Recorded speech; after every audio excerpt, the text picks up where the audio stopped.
Major setback for Democrats on Capitol Hill. What would have been their landmark voting rights bill failed 52 to 48 in the Senate last night, with 2 Democrats joining all 50 Republicans in opposing a rules change to push it through.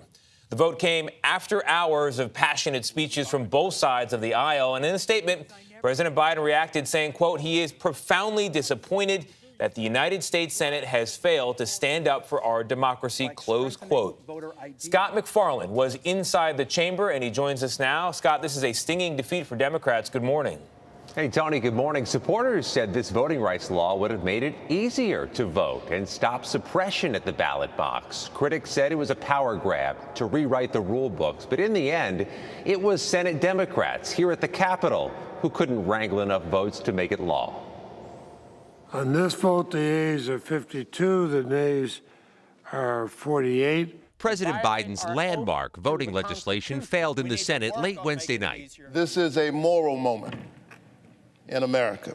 After nearly 12 hours of heated debate over changing filibuster rules to get the bill through. They would shatter the soul of the Senate for short-term power. This is an unprecedented, coordinated attack to make voting harder for eligible citizens. Facing a wall of unanimous Republican opposition, Democrats were dealt back-to-back losses without being able to change Senate procedures, eliminate the filibuster, and pass sweeping voting rights law.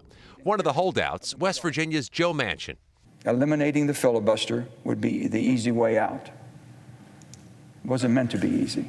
The proposed voting legislation would have allowed for early voting and no excuse mail-in voting nationwide, and it would have made Election Day a federal holiday. 2 of the Senate's 3 black members clashed over accusations that any opposition was an attempt to deny minorities the vote.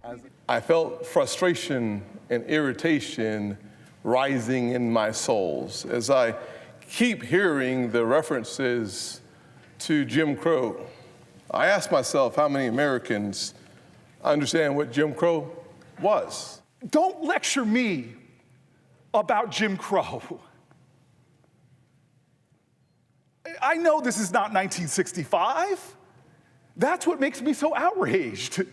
It's 2022, and they're blatantly removing more polling places from the counties where Black and Latinos are overrepresented. Members of the Congressional Black Caucus took a last-minute stand outside the Senate, but walked away knowing the voting rights law was set to fail.